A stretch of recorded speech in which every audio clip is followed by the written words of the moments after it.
All right. Good afternoon, folks. My name is Dr. Raymond Herrera. I'm Assistant Dean of the Graduate School here at WSU. I'm also the PI and the Principal Investigator and Director of our McNair Scholars program. I know we have one McNair Scholar for sure. Is there another one in the audience? Okay. All right. So welcome to this informational session about graduate school. I'm going to share some information with you.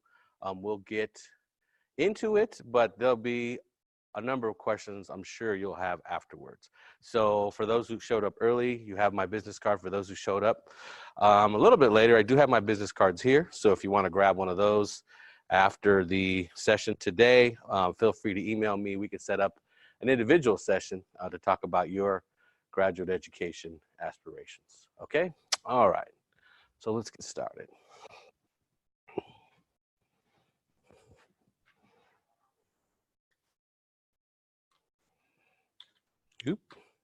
All right, so start off with a little story about myself. I was a senior in college, and I had done a lot of different types of kind of help provision kinds of services. As an undergraduate, I was a peer mentor, but I was getting close to graduating, or that year I was graduating. I really didn't have any plans post-graduation. Okay, and so a mentor of mine called me into his office and said, you know, Ramon, you're really good with people. You should go on and earn a graduate education. I think you'd be a great counselor. How about grad school? And that was the first time someone had ever approached me about any kind of education post-bachelor's. So I wasn't really understanding what that meant. No one in my family had ever gone to graduate school. My father went to San Jose State. He earned an undergraduate degree in education. He was a teacher, high school teacher. But beyond that, we didn't really have much of a education going tradition in my family, extended or otherwise. And so I sat for a moment with it and I said, yeah, that's cool. That sounds all right. Don't know what it's about. I can see myself getting a master's. And I kind of blurred that last part out to him. And he says, no, I think you should go directly on to a PhD. And I said, well, don't I need to get a master's first? And he's like, for the field that I'm thinking about for you, you don't.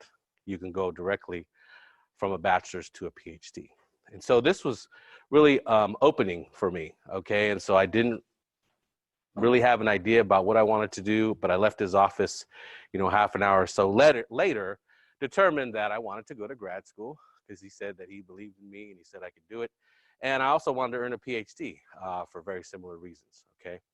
And so many of us who go on to grad school, it kind of starts out that way. For some of us, we do have some tradition in our family of folks who've gone on to earn law degrees, JDs, MDs, PhDs, what have you. But either way, whatever your story is, it's kind of a difficult road to get to. Okay, it's unlike applying to an undergraduate institution.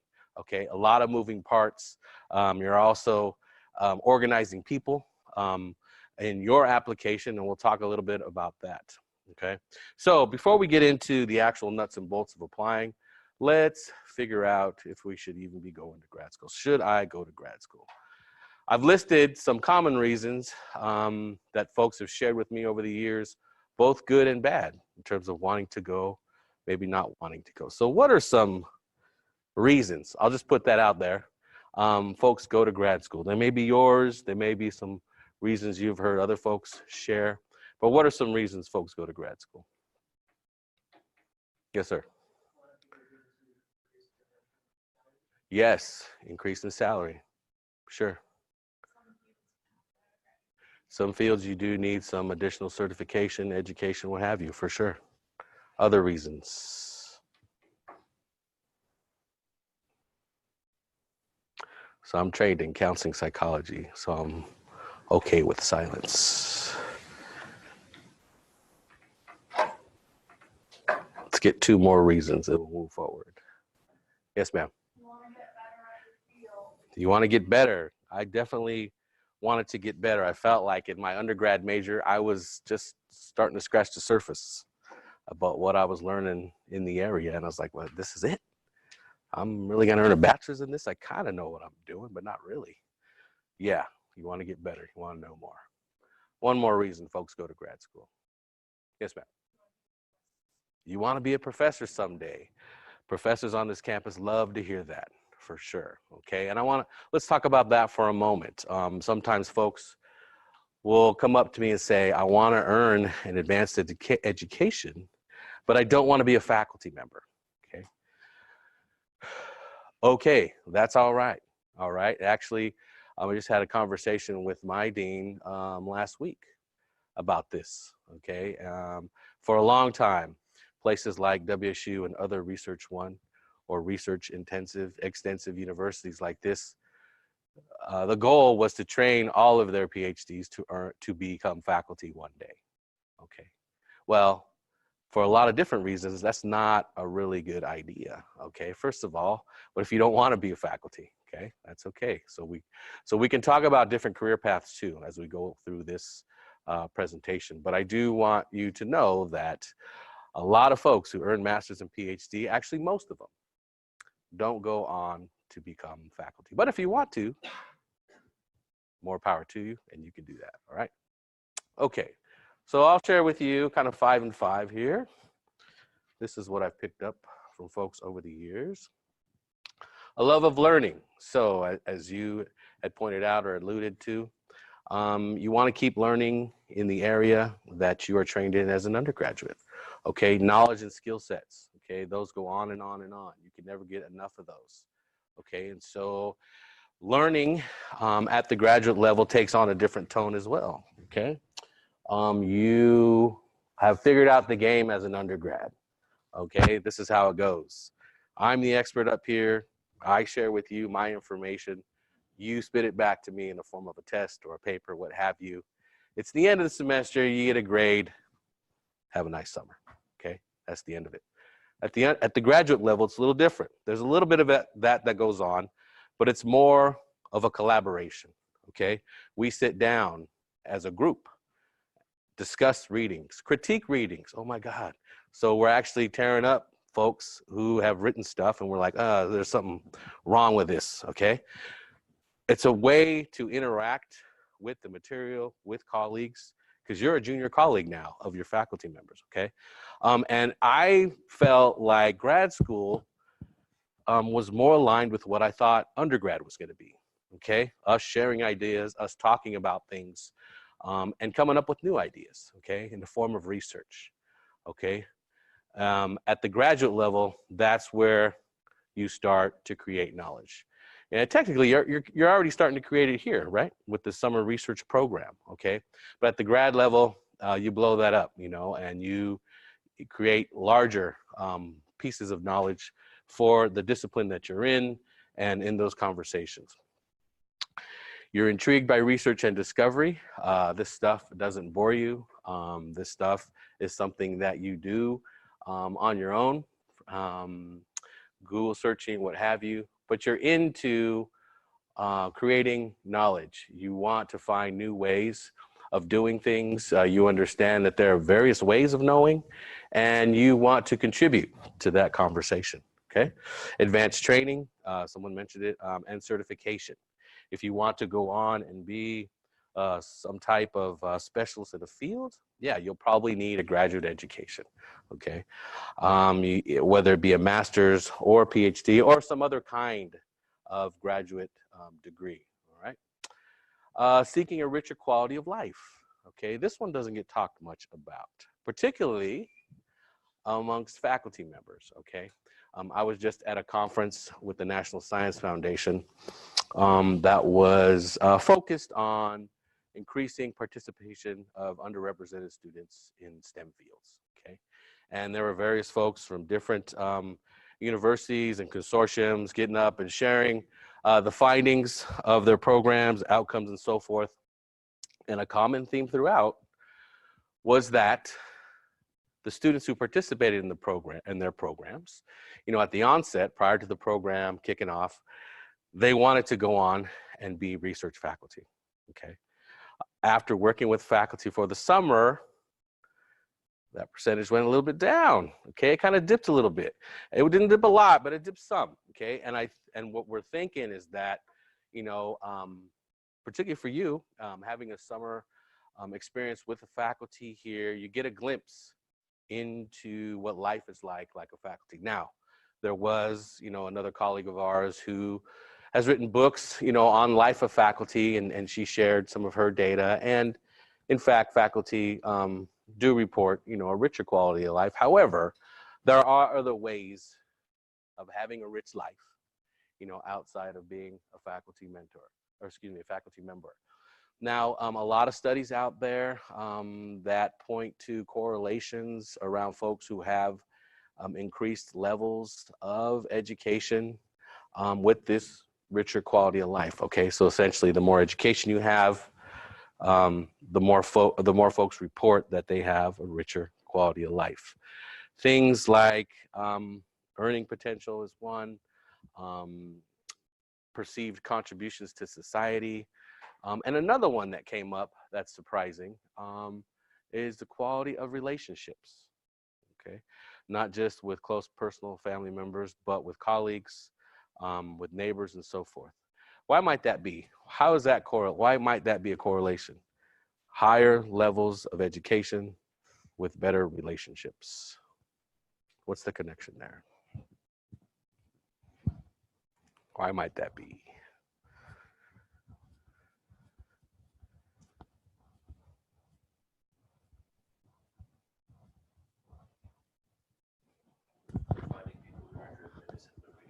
Yes, very good. Possible.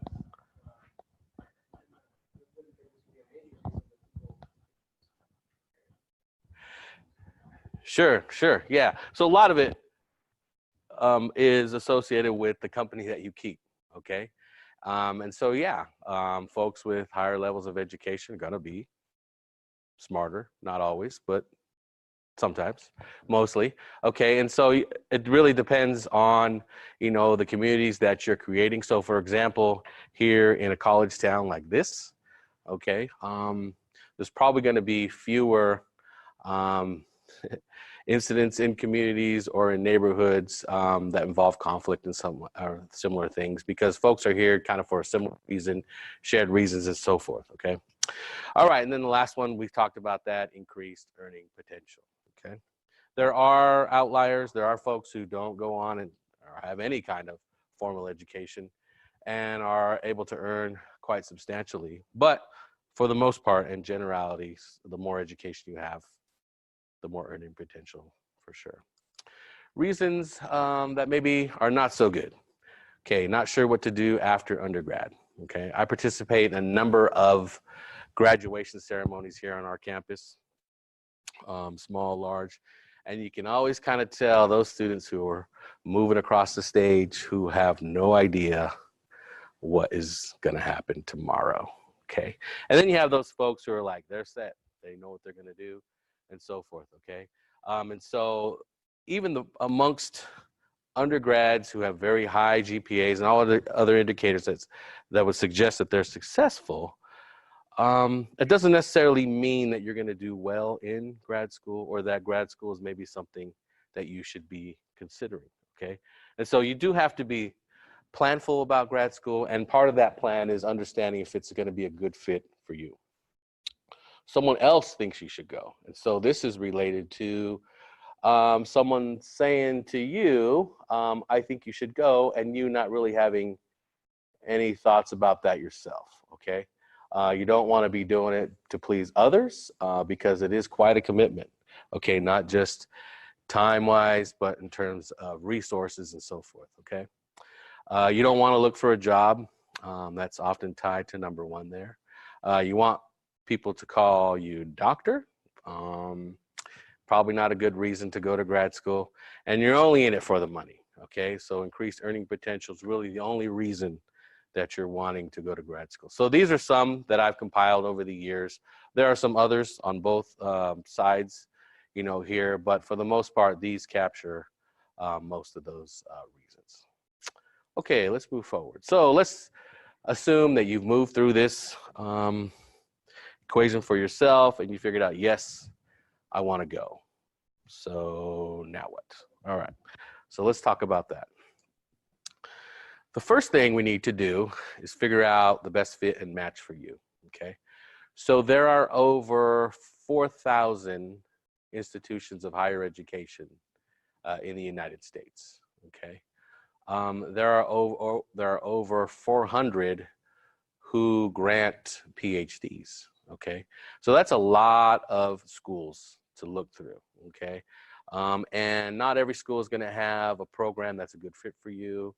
You may not want to move to a part of the country for various reasons and so forth. So a lot happens here at this number one. Okay, and how do we figure that out? We'll talk about how you do that. But the first thing you want to do is figure out what programs you should be applying to. The next piece, and as I mentioned at the onset, there's a lot of moving pieces. So the next thing we have to do is organize ourselves, okay? Unlike undergrad, their faculty make admissions decisions, okay? At the undergrad level, when you apply to your undergrad institution, that you apply to an admissions office. Okay, and at that admissions office, there were a number of people, depending on the size of the institution, who moved through your application to ensure that it was complete, to ensure that you were qualified, to ensure that you would be a good fit with that institution, on and on and on and on. So by the time you were finally offered admission, there are probably a good half dozen to maybe more than a dozen folks who have reviewed your application. Okay, and probably none of them faculty.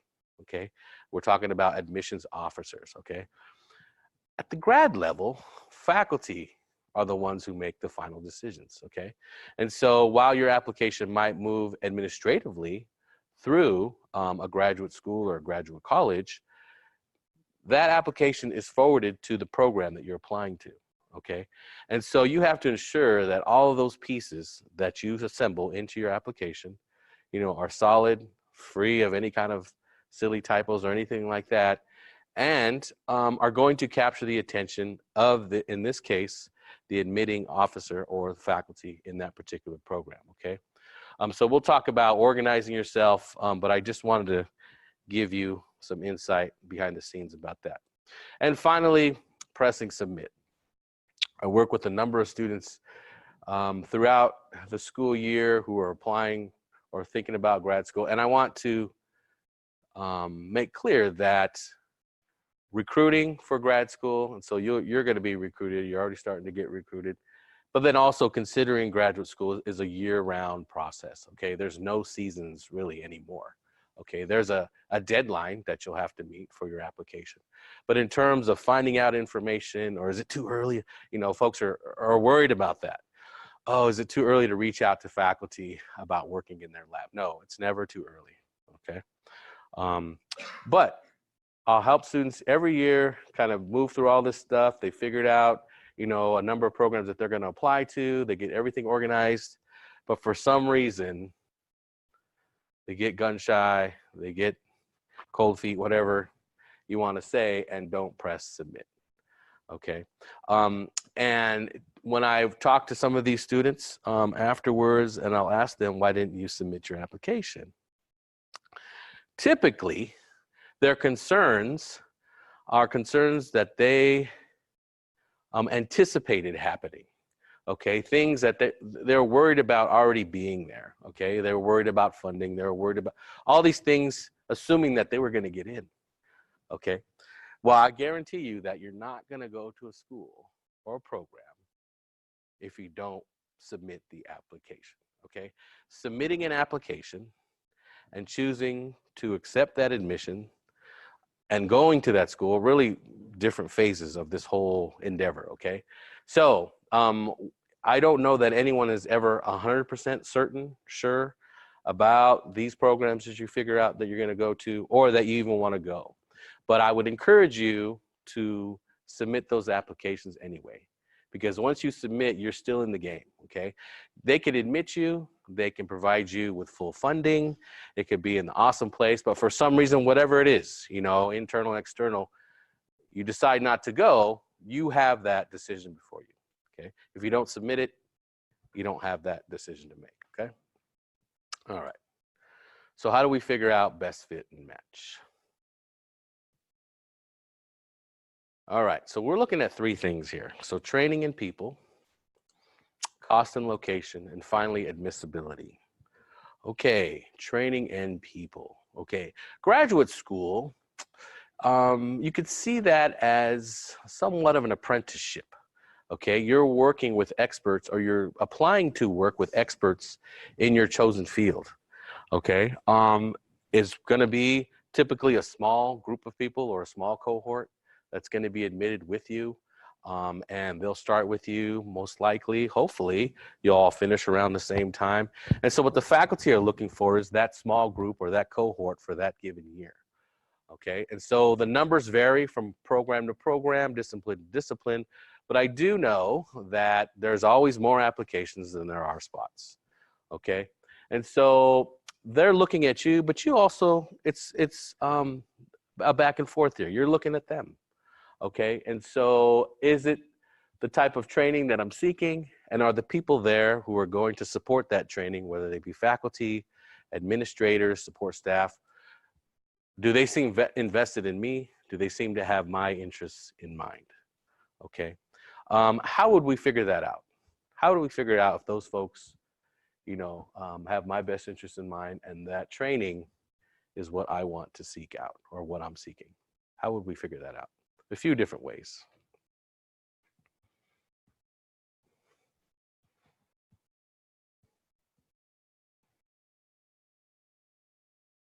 How do we know? How would we figure that out? Is someone going to show up to us? Visit. Thank you. A number of schools, a number of programs offer fully funded visits. Okay, these I don't know that undergrads really think that these are real, but I can tell you they are. Okay, because we have a number of those here at WSU, and then a lot of other schools have them as well. Okay, typically they're in the department or the program. Sometimes they're through the graduate school or the graduate college. Okay, anytime you are offered to be part of a listserv or a name exchange or some type of grouping, of people around graduate recruitment, get on that list. Okay, initially you might be thinking, it's more email, it's spam, I don't want to read it. However, through those emails will come these opportunities to visit. Okay, some of them, they're going to happen in two phases really.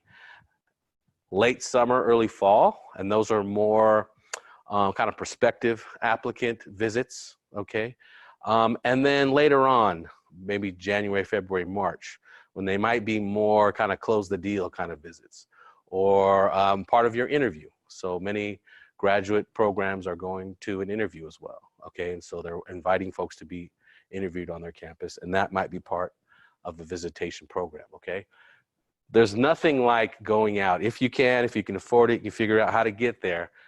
There's nothing like going out and visiting a program. Okay, because all schools pretty much have awesome PR teams, great and skilled marketing folks who will make their website look like the greatest thing ever. Okay, they'll put folks up on there who have great stories of perseverance, and I did this, and this is a great place, I couldn't imagine myself anywhere else, and on and on and on. Okay, they're looking for you to apply. Okay, that's great. Okay, they put the time and effort into that, but for you to know if that'll be a good fit and match for you, if you possibly can, get out and go visit. Okay, let's say you can't do that, whether it be time or finances, what have you. What would be another way where we could figure out if training in people are a good fit for us? Yes, sir. Email folks, for sure. Definitely faculty, and perhaps what folks are graduate coordinators, even program assistants or other folks who are in somewhere in that chain of the application and it getting processed through to the faculty.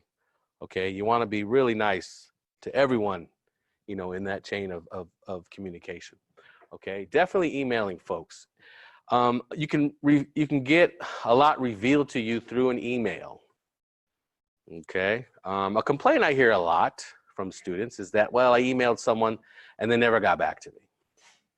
Okay, well, let's break that down. Let's talk about this. When did you email them? Okay, I emailed them in June. Okay, what if the faculty's on a 9-month appointment? They're out of the country, they might be on vacation. So 9-month appointment meaning that they're only working 9 months, or they're only on contract for 9 months out of the year. So here at WSU, it's August through May pretty much. Okay, so you emailed them when they're not there yet. Okay, so you just gotta kind of hold your horses, wait. They'll typically get back to you, sooner or later. And so then we break that down a little bit. They never got back to me. Well, when did you email them? Yesterday. Oh, okay. Well, you got to give them a little bit of time. Okay. It's okay to follow up too with an email. Okay. Sometimes students are a little weary about that and don't want to seem over pushy or what have you. Faculty are people and they got other lives happening. They might, like I said, be gone. Their kid is sick that week or whatever. It's okay, to send a follow-up email, about that. Okay. Email for sure. By the time they receive your application, they should already know who you are, through email, maybe that visit. But also there's another way that you can find out about this training and people, and if it's a good fit and match for you. What's another way? There's a theme here. It's around communication, around talking. They're hearing your voice over a device. Yeah, phone, exactly. Oh my God, the phone. Yeah, those little squares you have in your pocket make calls. Okay, and so it's okay to call folks, okay, and leave a message. You're probably going to leave a message. They're probably not going to answer. But that's another way to introduce yourself to them. Now, there will be some faculty who have some automated messages that come back to you. Okay. Thank you for emailing me. I'm currently away in my office for the next 2-3 months. If this is regarding graduate school, please, and then they'll give you some more directions. That's okay. You just keep following up. Okay. Now, again, don't be stalkerish about it, but it's okay to have multiple points of entry. Okay. Now, if you've tried all those things and they're still not getting back to you, okay, at some point you got to call good, and just kind of move on to the next thing. I said faculty are people, but that doesn't give them permission to be disrespectful or rude to you either. I found with students who have followed up multiple times and finally have received some communication back from the faculty that, yeah, there was something happening. Okay, the faculty were, out of range in a remote place in the world collecting data, and they're usually, very thankful that you followed up and you were persistent. Sorry I didn't get back to you. I was in the mountains and wherever. Let's set up a time to talk on the phone about our program. Okay. All right. So let's say we do have this conversation or this email exchange. What should we be talking with these faculty about? Okay.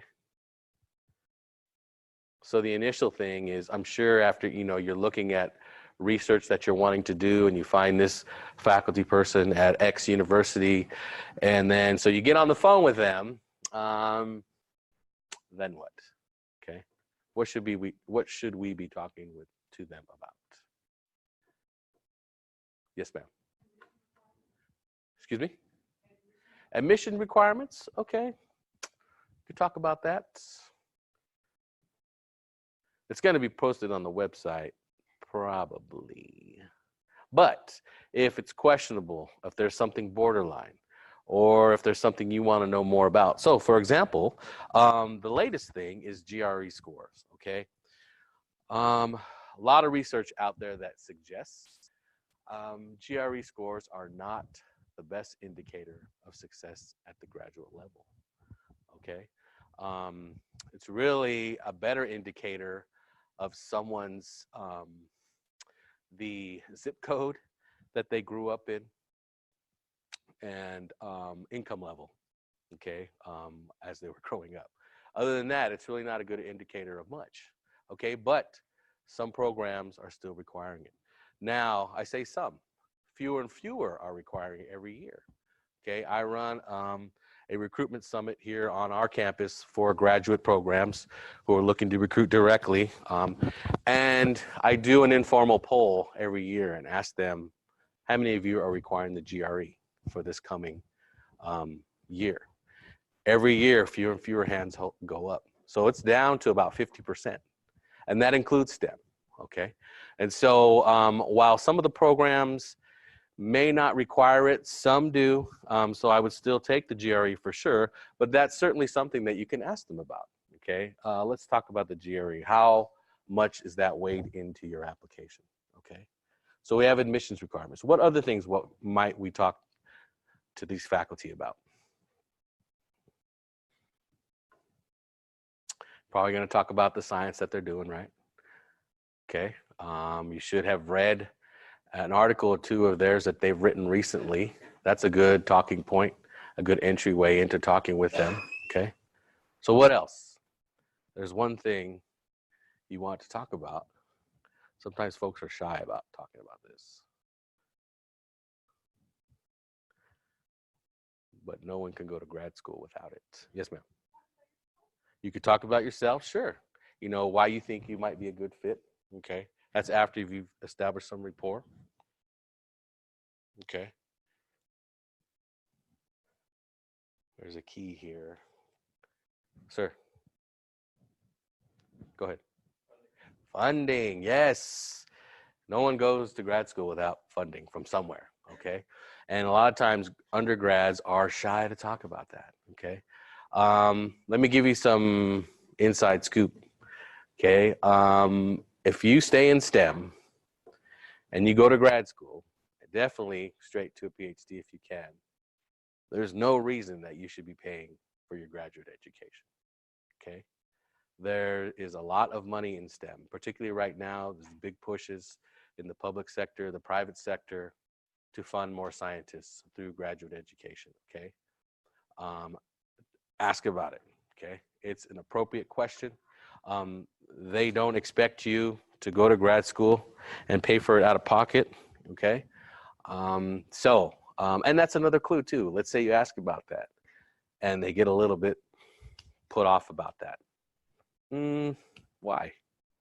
Okay, that's a clue to me that they're not really wanting to invest in me, their time, you know, or money, but they're expecting that I pay for it, you know.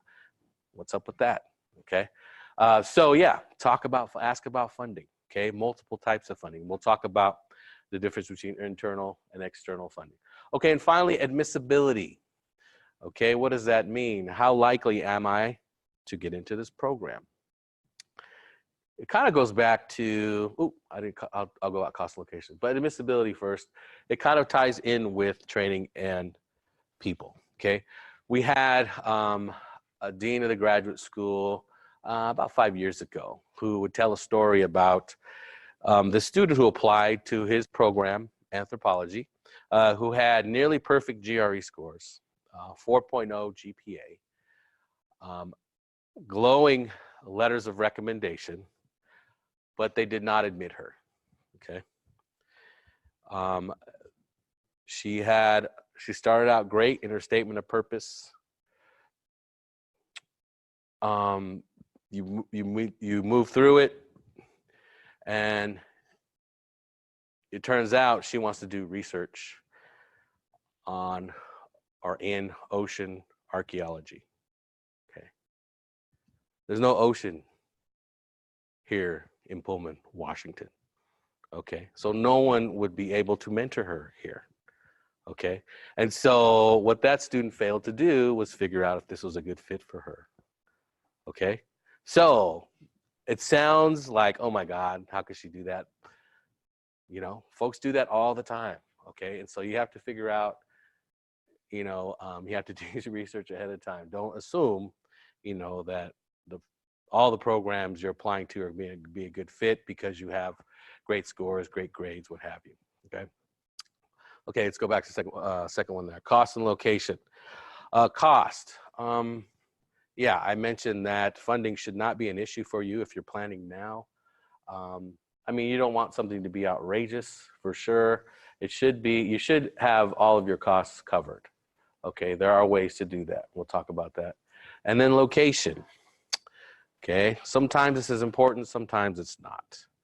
Okay, if you have health issues that require you to be in a certain part of the country, of course, look to those places where your health is going to be promoted. But if it's not related to physical health, what have you, and just like being on the beach or skiing most of the year, yeah, that's probably not reasons to pick a location for a graduate school. Okay. There's this joke that goes around in recruitment circles at these recruitment fairs and conferences that we go to amongst recruiters, and invariably someone from California or Hawaii or wherever, somewhere nice and warm, will stand up and talk about all the wonderful reasons why people should go, to their institution. And then they'll mention, oh, of course, we have fantastic beaches and the average temperature is, I don't know, 78 degrees or something like that. And then the folks go back and forth, and then finally someone will end the discussion by saying, well, on our campus, our grad students are always in the library where it's always 72 degrees. So it doesn't matter. Okay. So location, not a big deal. And the other thing too, you're not going to be there forever. Let's say you end up in a place you're like, oh my gosh, okay, how can I can't imagine living there. Well, you're going to be there for 4 or 5 years. Okay.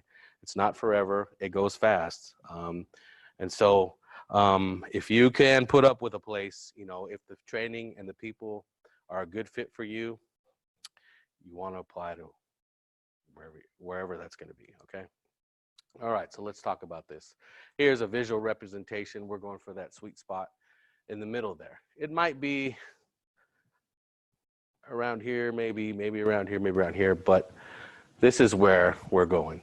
Amongst 400 PhD granting institutions across the country, I'm confident you can come up with 6 or 8 or 12 programs that you would be applying to. That'd be a good fit and match. Okay. All right, so out on the internet and with other sources, where can we gather this information? So you're working with faculty mentors this summer, okay? They went to grad school somewhere, and their colleagues went to grad school somewhere, and so forth and so on. Start asking them. When you get back to your home institution in the fall, ask the faculty mentors on your campus, okay? You see what I'm doing, you like the direction my research is going in. Where do you think I should be applying? Okay, they'll probably come up with some programs that you've never heard of, or even schools that you've never heard of. Okay, at the grad level, you're looking to work again with people with labs. Okay, and so where that is, the name of the school, it really becomes secondary. Okay, lists from professional associations. Every discipline in academia has some type of professional association. Okay, and so on that association's website, they may have a list of preferred programs, accredited programs, and so forth.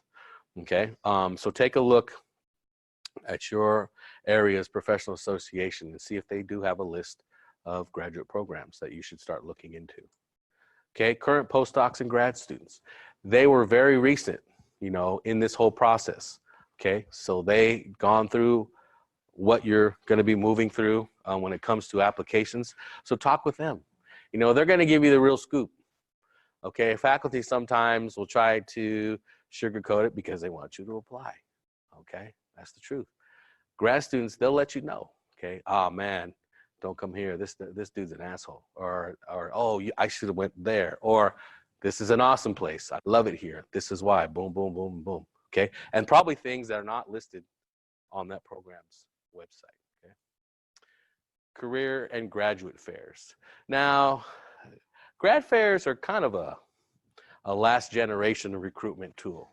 Okay, so there was a time before the internet where the only place that you can find out about graduate programs is if you were to call them directly to send you information, write them a letter to send you information, or at a graduate fair, where they would show up at a table and you could talk to them. Now, given your place in your undergrad career, you should already know what schools you're going to be applying to by the time you're applying. But the grad fairs are still a good place to go talk with folks who are currently at that institution, okay? And so I know I mentioned, I heard from someone who's going to go to the SOCNUS conference later on this fall. They're going to have a huge graduate fair, okay? It's pretty rare that a student will go up to a school or to a table and say, oh, hey, I never heard of you. Do you guys have a program in this? Yes, we do. Oh, okay, cool, I'll apply. Now, that's a little bit basic, okay? That doesn't really happen anymore. But let's say you're already considering that school and a person from that program is at that table. You can have a much more deliberate conversation with them. So grad fairs, career fairs, the model is changing a little bit, but they're still very valuable when it comes to recruitment. And then, of course, Google. All right. So you can type in, you know, PhD programs in microbiology, you know, see what pops up. Of course, I mean, don't use that as your only source, but it is another source of information.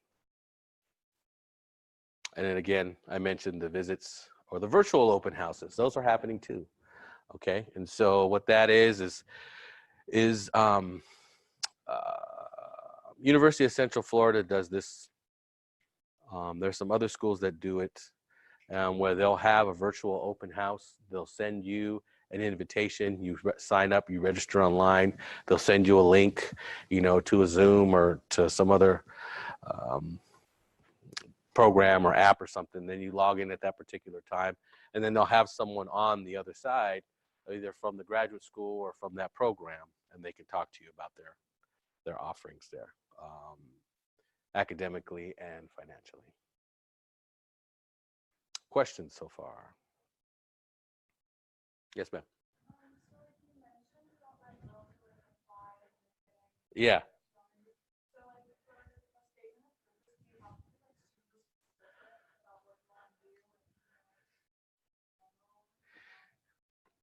You have to be more on the specific side of things, for sure. And we'll talk about that. Good question. All right. And then petersons.com and then gradschools.com, other places you can start to gather information about programs that might be a good fit and match for you. Okay. And so every school, every grad, college, grad school, grad Center for Grad Studies, what have you, is going to have some type of listing of programs. So I'll show you, for example, here's ours at WSU. If you go to the WSU homepage,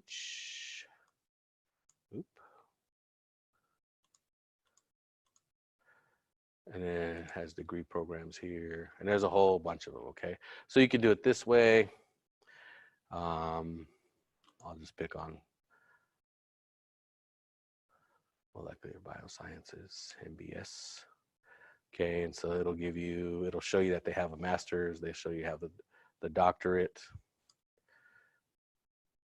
So this is this is what we call a fact page, okay? And so it's not the full website, it's just really more quick information for you, okay?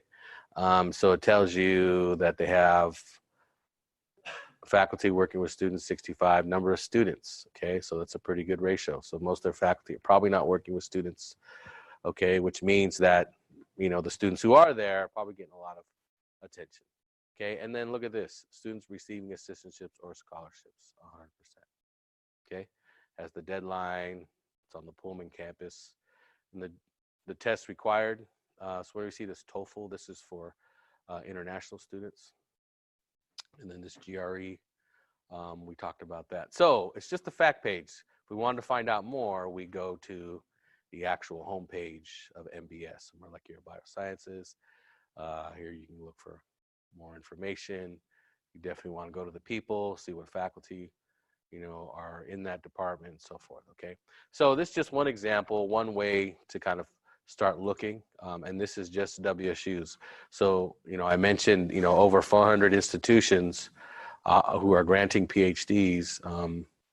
So you can imagine, you know, you look at this list and you kind of times it out, times 400, a lot of programs to look through, okay? Okay, so let's say you've done all that work. So then what happens? All right, time to get organized. All right, so statement of purpose. At the time you're applying, this is the piece of the application that you're going to have the most control over or of, okay? So let's talk about that for a moment. You have the application proper, okay? That's a lot of demographic information, contact information. That's pretty static, okay? You enter that, okay? You have your statement of purpose. You're talking about who you are going to be, who you are, who you want to be, what you plan to do in the future, and so forth, okay? You have your letters of recommendation, okay? You can choose who writes your letters of rec, but you're not writing the letters for them, okay? So you don't really have control over what they say. You can have a pretty good guess, but for the most part, they're writing the letters, and that information you probably will never see. Okay, and so speaking of letters of recommendation, there'll come a point on the application where it asks you, do you waive your right to see this letter of recommendation, or do you not waive your right?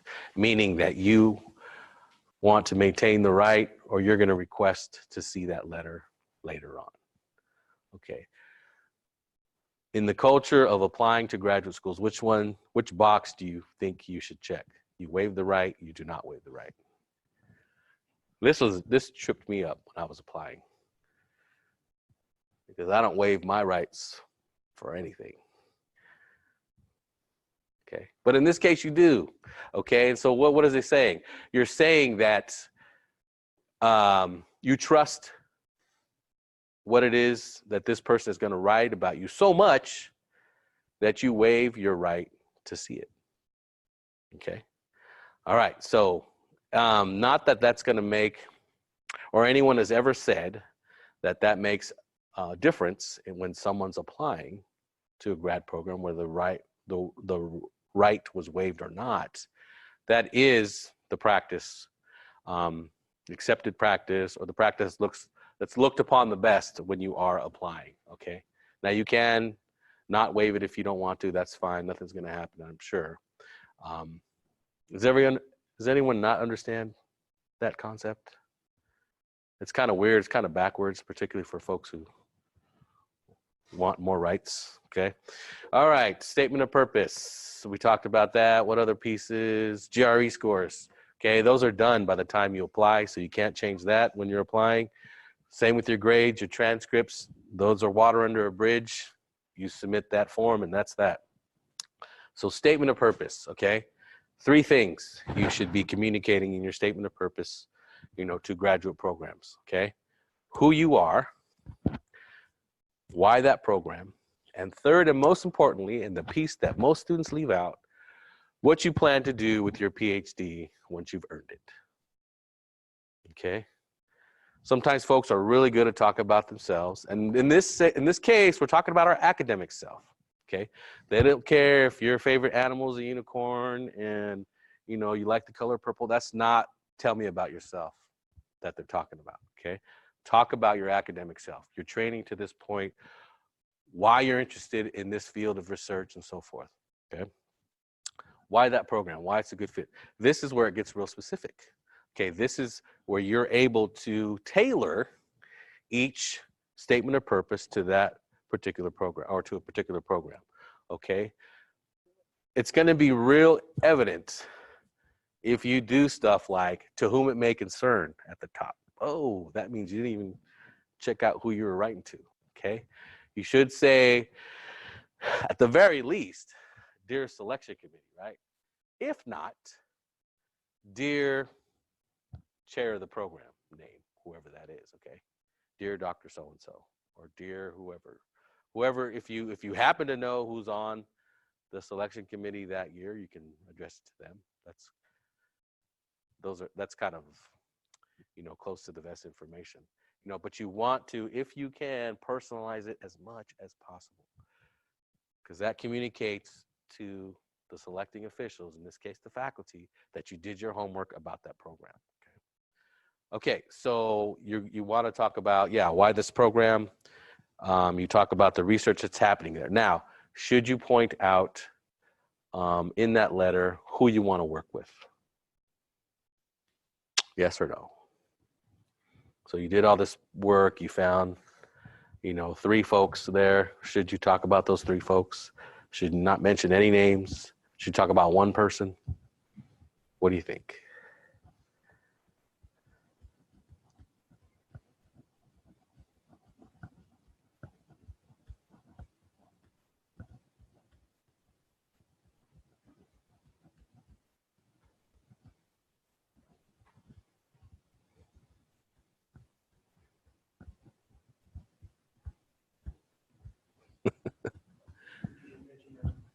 What's that? You should, definitely. 1 or 3 or 2? What do you think? Again, it's a homework thing. So I mentioned that faculty are people, okay? People move around. So if you put all your eggs in one basket and say, man, I really want to work with Dr. Garcia, she's the best thing ever to happen in biochemistry,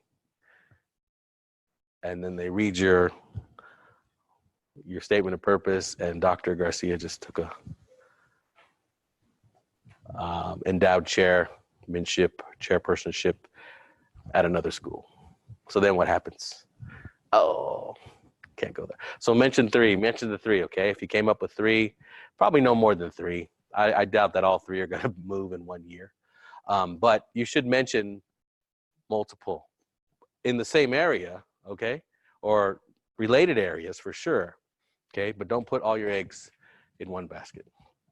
And then lastly, what you plan to do once you earn your PhD, okay? They want to see that you have some vision. They want to see that you have some plans post-PhD, okay? The PhD, getting in should not be the end of the road for you, okay? It should be a stop along the way, okay, of whatever's next. And be honest with them, if it is that you want to go on and be a faculty at a Research One institution, state that, okay? If you want to go on and work in industry, state that. If you want to work for a governmental organization, state that. If you want to work for an NGO, state that, okay? They're not going to hold you, or at least they shouldn't, to that, okay, throughout your whole time, because it's going to change. You're still developing, you're still figuring out these ideas where you want to be, but they do want to see that you have some direction, okay? You don't want to put in there, I want a PhD and then I'll figure it out, okay? That's the wrong thing to put. You want to communicate to them, I want to earn a PhD because right now, this is what I plan to do once I'm finished, okay? So statement of purpose should have a lot of folks read through it. There's a writing center at your campus. There are folks who are current grad students. I'm sure they would be happy to help you go through your statement of purpose and make some edits and so forth. This is something you don't want to cram, the night before it's due or anything like that. Okay, so you want to spend some time with it. We mentioned letters of recommendation. Faculty listen to faculty, okay? They're more likely to take your letter of recommendation seriously if it's written by another faculty member in the area, in the discipline, or at least someone that you've worked with who's mentored you. You can get someone who doesn't have a PhD even to write your letter of recommendation, but they should be in that realm, that industry, that research area, okay? Someone who may be well-known, well-respected, and so forth. But to play it safe, and the first kind of line that I would go to is faculty in your area, okay? Typically, there's 3 that are required. Sometimes they'll let you submit additional letters of rec. I've seen, we had one person who I think submitted 8 letters of recommendation. That's ridiculous. You don't need that, okay? That's when it starts to become annoying. So yeah, 3, 4, maybe 5, but typically 3 is what they want and the minimum. GRE test scores, okay? Everyone familiar with the GRE? Anyone not familiar with it? Okay. So GRE, Graduate Record Examination.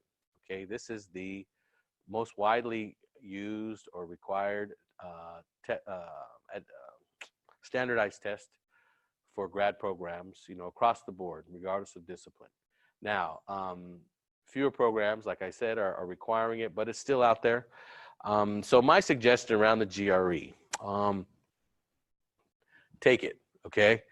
but don't let it control your whole application process. Okay, as you'll see, it's one of 5 or 6 things on this list. Okay, so give it that amount of appropriate attention.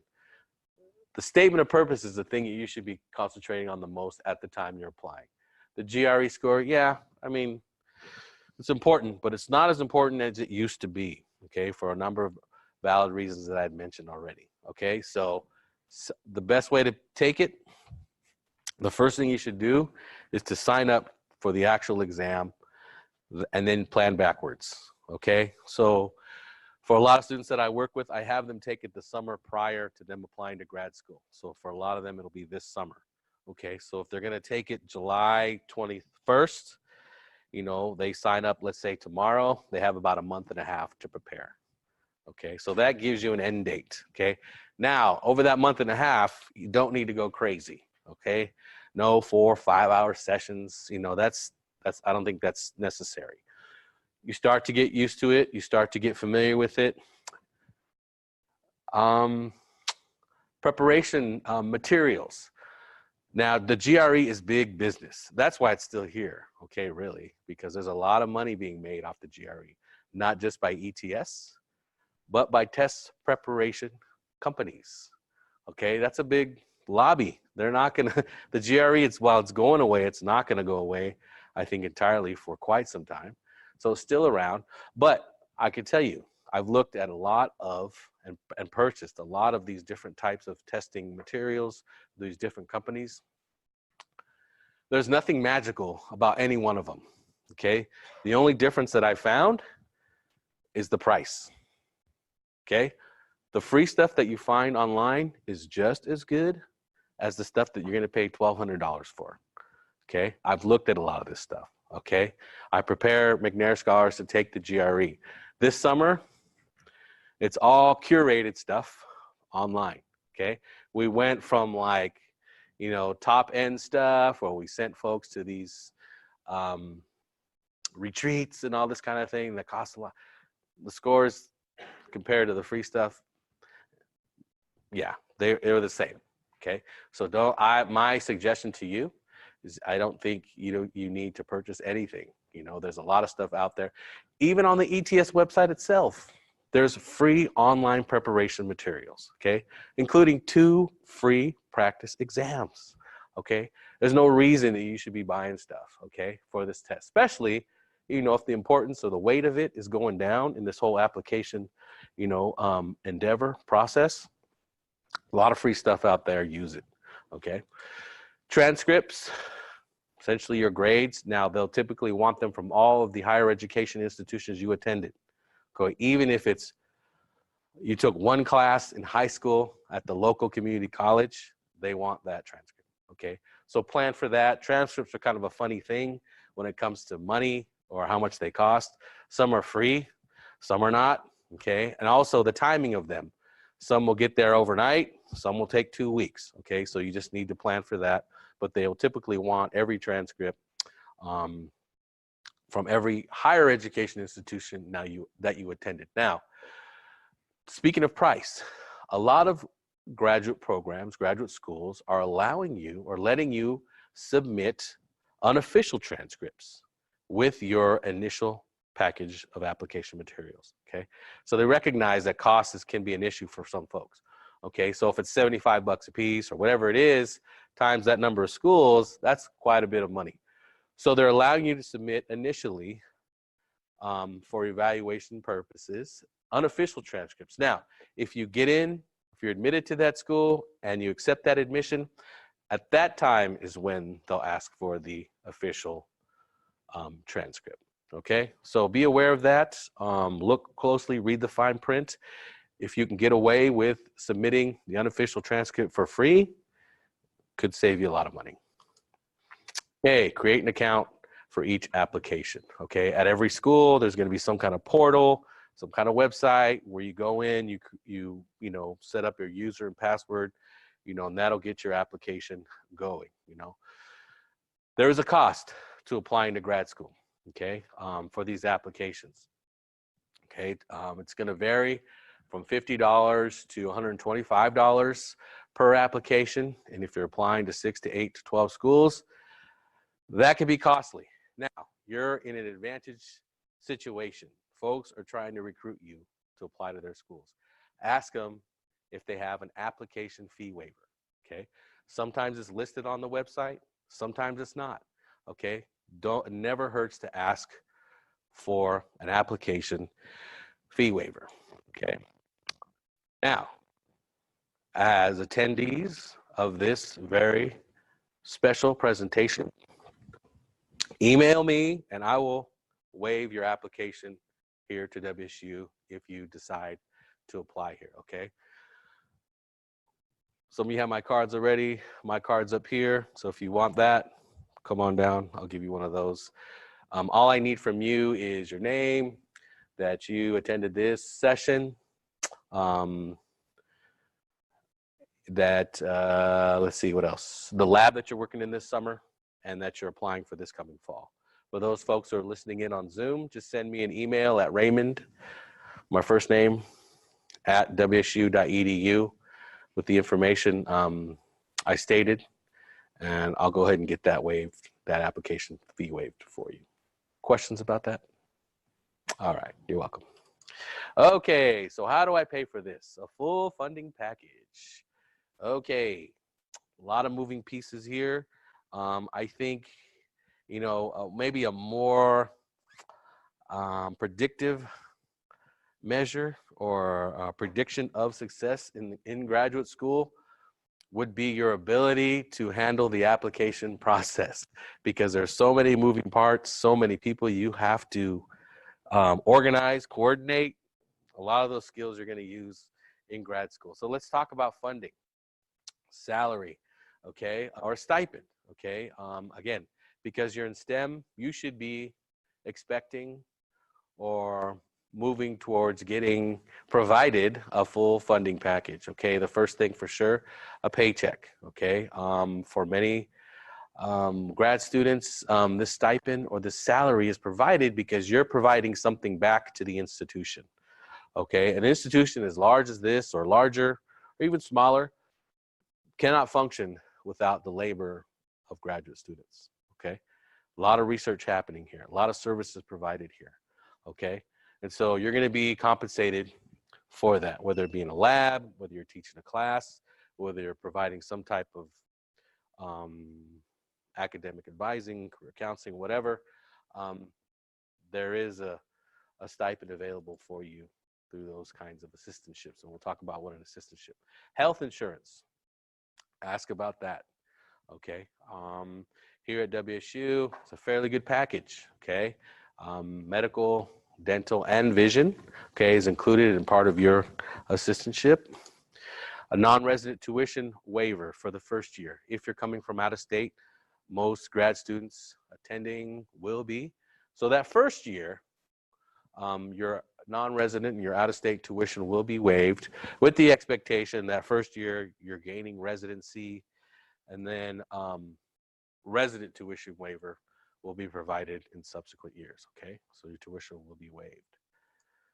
And then finally, there could be some scholarships. Often in the STEM, these are referred to as top-off scholarships. So you could get all these top 4 things, and then as an additional signing bonus, we'll call it, your program or your department or your college will offer you $5,000, you know, or what have you, to commit to attending WSU or any other school for your graduate education, okay? So you can ask about those. All of these here, these things should be part of that conversation you have with faculty or other folks in the programs that you're applying to, okay? Okay, typically 2 types of funding. There's internal, inside the institution, and external, from outside, okay? We'll talk about both. So the internal ones first, the assistantships. These are the A in all these different areas here. So research assistantship, as the name suggests, you're going to be working in a lab or a research group or something, working on some type of project or projects involving research and research production, knowledge production, so forth. Typically, it's about 20 hours a week, and then that's what you're compensated for via your stipend, okay? There are teaching assistantships too available. Most institutions like this will have TAs or grad students teaching many of the introductory courses in a particular discipline or major. And then last is GA here, and that's more of a WSU term. Sometimes I call it GSA, Graduate Service Assistantship, whatever, at some other institutions. And that's where you might work for a particular office or other service area on campus. So for example, some folks will work in the Office of Financial Aid, some will work in counseling services, some will work the rec center, what have you. But it is a there is a compensation there, and so whatever service you're providing through this GA, you're compensated for that, and it's part of a full funding package. There are some other things that are coming online now called graduate internships, okay? And so it is another way of being funded, but understand that it may not be a full funding situation here. So a graduate internship might provide you with the stipend, but it may not provide you with the tuition waiver, okay? So be real clear about what you're getting into, what's being provided to you, okay? So it could have some type of funding, but it might not be a complete funding package. And we're all in this room, we're all going for the full funding package, okay? Okay, external funding. This could be in the form of what's called a fellowship. Okay, one of the largest out there for STEM students is the GRFP, or the National Science Foundation Graduate Research Fellowship Program. Okay, this is one of the oldest, longest standing external funding opportunities for graduate students. It's a competitive fellowship, and it happens every year. And so here is the website for it. I would imagine all of you in this room are eligible for it, given that you're STEM, and this is offered by the National Science Foundation. There are some distinct things about this fellowship that they're looking for, and so there's often some type of workshop on your campus, or even probably through NSF, that gives you an orientation or some guidelines about the application. So be sure you keep an eye out for that, and you attend those if you can, listen in if you can. It is one of the more prestigious fellowships out there, okay? And so a fellowship, kind of the main distinction between a fellowship and an assistantship, there really isn't kind of a work or an hours requirement for a fellowship, okay? So what I mean by that is that, so for an assistantship, most of them are required to work 20 hours a week at an office, in a lab, whatever. The fellowship money is yours to do with what you want, okay?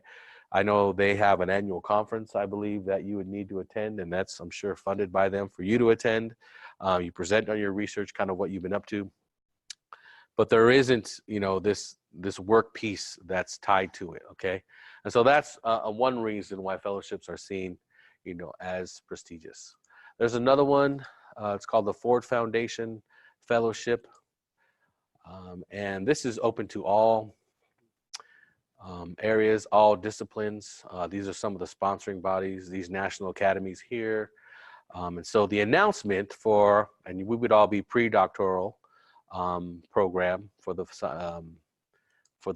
Ford just came out. And so on here it has the deadline we see is December 17th. Notification will be in March. It has the goals here and so forth. Okay, so these, there's just 2 of them. There are other fellowships out there. I'll show you where you can start looking for those. There's this site at UCLA, their graduate college. It has a searchable database for graduate funding. Okay, and so you can put in some different search words, search areas here, and it'll come up. So it's pages and pages of funding for graduate students, okay? You see all that. Questions here? No? Okay. And then finally, Google for sure, okay? I looked on the UCLA website. for the reason they call it grapes, and I couldn't find it. I would assume it stands for graduate and postdoc external sources or something like that. But anyway, that's the site, UCLA Grapes. Okay, that's the end of this piece. So I covered a lot of information in a short amount of time. I'm sure, I hope you have some questions so I can entertain those. Now, questions from you. Yeah.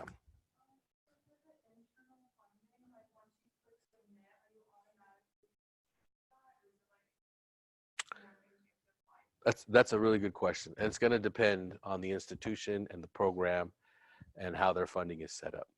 I would imagine for you, all of you in this room, you're in STEM, the funding is tied to your applications typically, okay? Meaning they're only going to accept you if they have funding for you, okay? There are some additional awards though at every institution that kind of outside of the program, but was still within the institutions. For example, here at WSU, we have what's called the Research Assistantship for Diverse Scholars, okay? And so what that is, it's a partnership between the graduate school and the students' program that they're applying to assure that funding is full for the entire time or until that student graduates, okay? And so for that one, what happens, that's more of an internal thing. You may not even know that you're being put up for that or nominated for that. So once you apply, those kinds of things, those are the kind of things that the faculty who are in your program can put your name forward for, to be nominated for, to be considered for, okay? So I would imagine, so that's a good question that you would ask on the phone or through email. How does funding work? Is it tied with my admission, okay? Or is there something else I need to be applying for? But I would do this, apply for the scholarships at that institution. And typically it's kind of a one-page, form kind of document that undergraduate and graduate students can apply to through the Office of Financial Services, Office of Financial Aid, whatever. Even if you don't qualify or are receiving financial aid, if you put through this form, they can filter out and kind of see or add to your package as well, okay? So you want to do all of that. So even if you're not sure you're applying to that school, I would still fill out, well, even if you're not sure you're going to go to that school, but you're applying to that school, also apply for that scholarship through that Office of Financial Services. And also apply, here's another one, for student housing, okay? Graduate student housing. Even if you don't know if you're going to go there, okay? If you're applying there, apply to those three things at least. Your program, scholarships through financial services, and graduate housing. You don't know what graduate housing is at that place. It could be awesome, it could be crappy, but you don't know, you won't be accepted into that housing unless you apply, okay? And those things fill up fast. It's never been my experience where there's an abundance of graduate housing. There's advantages to it, disadvantages. Again, it's one of those things you're not going to have an opportunity, unless you're applying for it, okay? So the program, scholarships, housing. Good question. Sir. So one thing I ran into in my graduate school is like every school seems to have very general admissions requirements. Yeah. Like they all kind of say like you need above a 3.0, Yeah. good learners or rec. How can you find out really how many people are in Yeah. the program? Very good question. Ask current grad students for sure. If sometimes they'll have like a grad student spotlight, and so they have the picture of somebody and then they'll have their little quote. Sometimes they'll have contact information, but at least you have a name so you can look them up and find their email pretty easily. The other thing, that you have going for you that most undergrads, not just STEM, don't have going for them is this summer research experience, okay? Grad schools are looking for folks who have research experience. So you want to highlight things like this that you're doing this summer, because that communicates to those folks who are reading your application that you know what this thing is about already. You've already had some foray into research. You're not coming in brand new and they have to teach you everything, okay? So that's definitely one way and an advantage you have in terms of your competitiveness. The other thing is you can ask the faculty directly too. These are my scores. I've had this research, under my belt, these experiences. Are there other things that I can do or show you, communicate to you, that'll show you that I'm a competitive applicant? Okay. There's nothing wrong with asking like that. But I can tell you that, more programs are going to what's called holistic review. So they're looking at the entire package. There was a day when they looked at your GRE score. If you didn't have a cutoff score, a certain score, they just threw your application out. Or if you didn't have a certain GPA, they just threw your application out. Those days, particularly for the programs who are doing their homework and are up on this stuff, those are long gone. They're looking at the total package now, okay? They're looking for those things that are gonna suggest success in their program. And one of those is if you already have research experience. And so you guys are getting that right now this summer. So you guys are going to be more competitive than a lot of folks who are applying to those same programs, that you're applying to. So you want to highlight that. Don't hide it, okay? Put it up there in your CV. Good question. Yeah, they're going to be pretty general. The other thing about websites for grad schools and programs, a lot of times they don't have anyone dedicated to updating them on a regular basis, okay? There's not someone who's in charge of that. It kind of falls to someone, and when they have time, the end of the month on a Friday afternoon at 4 o'clock, and they're wanting to get the heck out of there. And so they'll update a deadline or something. But, I've seen some websites where there's faculty listed on there. The faculty haven't been there in a couple years, So yeah, a lot of times you got to interact with them directly through email and through phone calls. Mm-hmm. Good question. Other questions? Yes, ma'am.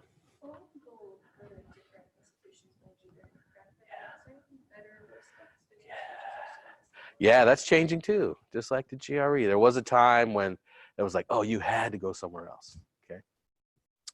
That's changing, okay? There are some, and the faculty are driving this change. But there is some pushback, some folks from the old school are really wanting you to go somewhere else. And there's value in that. You can go learn about, another kind of lab, a different part of the country, get a different kind of mentoring experience, what have you. But faculty, they're wanting to keep a lot of their undergrad researchers because they've already trained them up. They're already working on projects. They have something going into grad school already that they can just keep moving along with. And so they've already invested a lot of time, And so that would be a question I would ask if you're looking to stay at your home institution and you're wanting to stay with that faculty, see how they feel about it. I'm thinking about staying here for grad school. What do you think?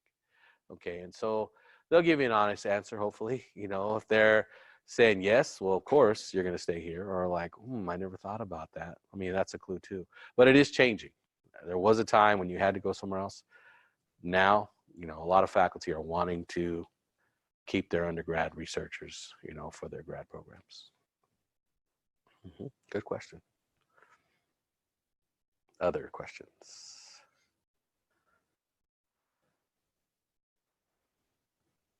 Anything? Okay. All right. Well, thank you very much. I have my business cards here. Feel free to reach out to me, one-on-one if you have additional questions. Have a great summer.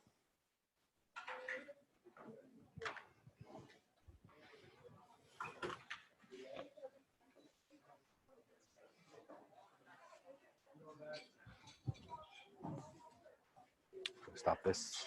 Stop share. Yeah.